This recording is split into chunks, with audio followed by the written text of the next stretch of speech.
Hello YouTube, Fuzz here, welcome back to the Zodiac Age week mode where we're trying to complete the game with our fixed characters starting levels, so that's levels 1 to 3 depending on the character. And we've just done a Thextera hunt in the last video and done a few bits and bobs already, so now we're going to complete the Geezer Plains quest by speaking to old Dallin once more before moving on into the Garamsythe Waterway. So back to Lowtown and back to Dallin's house.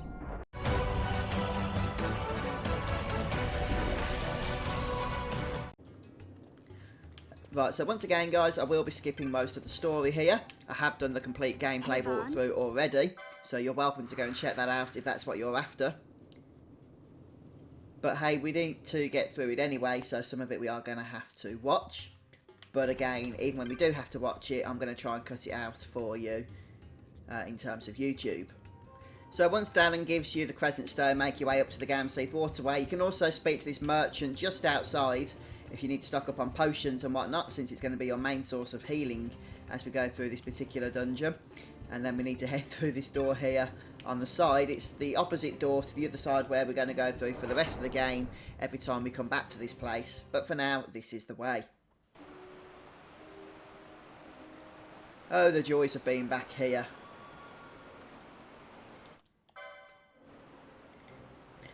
So first things first, you've got your save crystal, and by golly, you're going to want to make use of that. And you might even want to pop back every now and then just to top up on health before you go too far into the dungeon. Although we don't have to go too far, fortunately, on this visit anyhow. So don't underestimate the enemies in this place. Even these rats up here, they happen to be like level 4 or 5, I believe. Okay, well this one's slightly lower level, but even so, they're higher level than what you faced earlier on, and you don't even have what's-her-face with you now, Pinello, so you're going to have to be a little bit careful here, otherwise you're going to really feel the burn. So I don't recommend using high-speed mode at this point either. And try and get these guys one at a time. Remember, we are going for a low-level play here, so even a couple of levels can make a difference early on in terms of difference between the enemy and your own characters.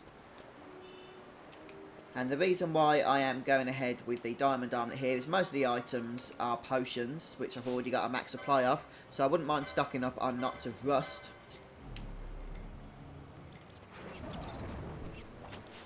And Fire Spell is very useful. I mean, this one's probably level 5. Hence by its orange text. So we'll go and grab all these chests here.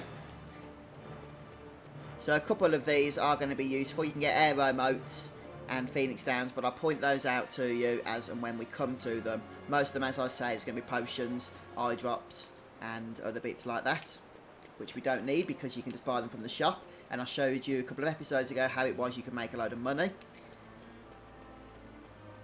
So you can buy everything that you need.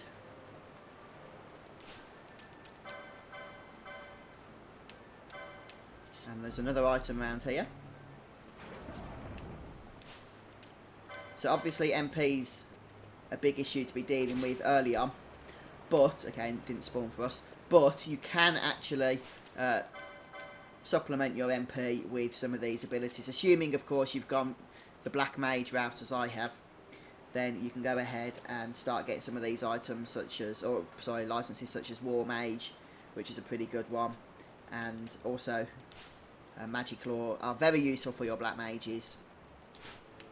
So I'll be looking forward to learning that soon as well, to boost up Farn's magical damage here.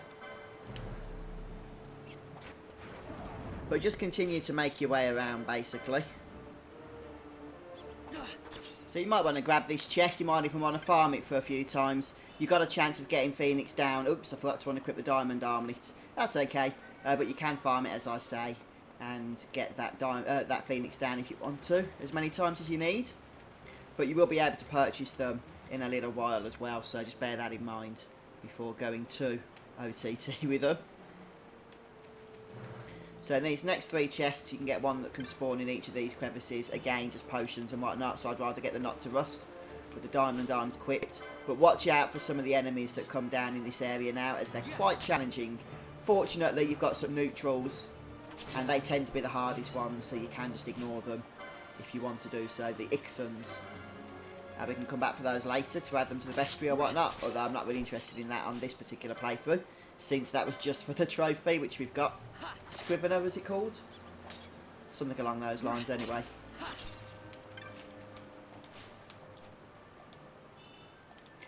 You have also got a very small chance of getting Meteorite when you've got the Diamond Armament equipped, and if you have it equipped regularly, you might get a nice supply of them.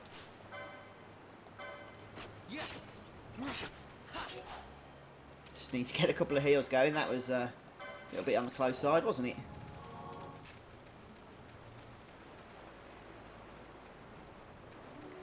And actually down here is where we've got a good chance, well, not a good chance, but a chance of getting Aero Moat.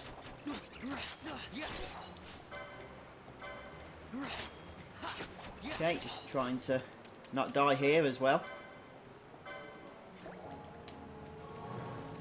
So just up here. So the chest has spawned. Only 88 gil this time, but you can reset the area. And don't forget, you do have to go 2 areas away for enemies to respawn, or to reset the area of enemies. You can get minor respawns, but that will only be temporary until you've cleared them all out. But for the chest, you only have to go back 1 area. And up in this final crevice, you can grab an item as well. So this one without the Diamond Armament, it has a chance of giving you a spear, but it's a small chance. Chances are you are going to get the potion. But hey, you never know. You never know. Right, let's just move around here. Can get an item spawn in this room. Oh, we have, look. Another wonderful potion, yay. And here as well. And then we're going to move on. So this is the palace area. Right, so here we are in the palace area. Don't forget to grab the map by the save point. And one thing I did forget to do in the main walkthrough was loot all these items. And since they're one time only, you can't come back for them. It doesn't matter if you have the Diamond Armament equipped, by the way. And the reason for that is this area gets locked off once you've completed this part of the story. So it is a good idea to just head here at this point and grab all the stuff that you can get. And then over here, there's 4 items we can nab.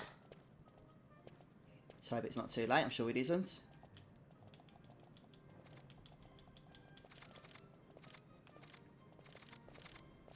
So this is where we have the guard thingy coming up a little bit later. You'll remember that from the last playthrough, no doubt. Where you have to dodge the guards and stuff. And there's actually, unless I looted it without paying attention, one of these contains an elixir. But also the Phoenix Down is useful as well. Oh, there we go, look. I think that's the item we missed last time somehow. But there, we got it this time. So now we can continue advancing the story. So if you want to remember how to solve the guard puzzle, just check out the previous video I did on that. No point me repeating the same information over again though.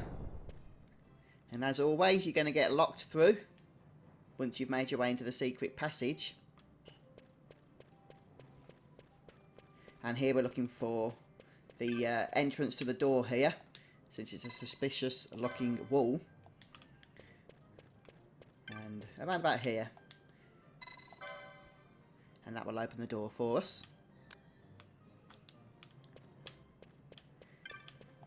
And following the next set of cutscenes, we're going to recruit our next 2 party members. Well, at least we're going to see our next 2 party members.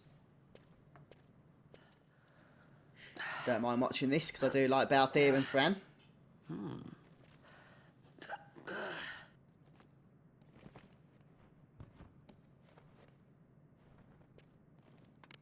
Huh?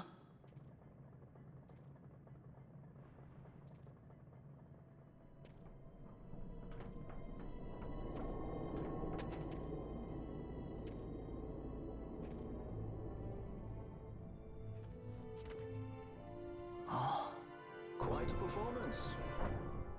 Who are you? I play the leading man. Who else? Fran, the Magicite.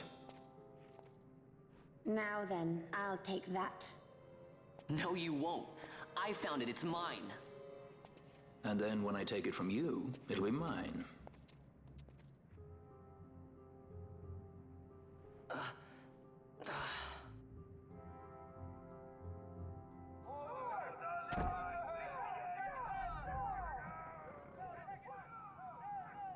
Exit stage right. The gods do not smile on us. I like it better that way. Again, once you get control of Varn, there's no treasures or anything to worry about in this section. Just make your way around. I'm just going to slow things down a bit so I can actually orient where I'm supposed to be going here. And then the next cutscenes will kick off. And this will culminate in those two characters joining our party, as you all know. Myself, Fran, and you, we're working together now. Understood? Don't even think you're getting this. The thought never crossed my mind. Okay, so Balthier and Fran are part of the team. And that means we're going to want to sort out their licenses, etc, etc. And fortunately they come with a whole host of license points. I think that's based on what you've already earned up until this point. Why Balthier and Fran have less, why Fran has less though, I'm not totally sure. Anyhow, here's the jobs I'm going for these two characters. Balthier is going to be a backup tank, and just to clarify again, credit where credit is due, Theodrix over at Reddit has given the idea that I'm using, that I'm going to be using for these particular job combinations on this playthrough, since they seem to work well. So thank you, Theodrix. So basically then, as I was saying, Balthier is going to be a backup tank because Penelo is going to be our main tank, and Balthier is going for the Knight Monk job combinations in that order. So Knight first, and then after Tomb of Wraithwell we'll give him the Monk. And the reason for giving him the Monk is that you get a whole host of HP licenses, over 3,000 worth of health from the Monk board, so that's going to boost up his health as a tank drastically, and couple that with a bubble spell later and will basically be almost at max health. Fran is going for a Black Mage, same as Varn, as her first job, and then her second job is going to be Machinist. So Machinist is going to be our main source of damage throughout the game, although we're not going to have a Machinist until we've recruited Bash initially, so Fran will be learning that job after the Tomb of Wraithwell as well.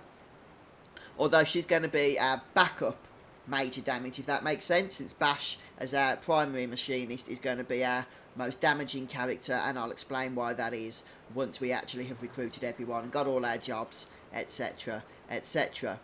Right then guys, so I'm going to finish off here today. I'm just going to spend a little bit of time off camera spending license points, teaching jobs, etc, etc. I hope you've enjoyed watching today's episode. If so, don't forget to leave a like, and I hope to see you again soon for more FF12. I'll look forward to it. Goodbye all, take care.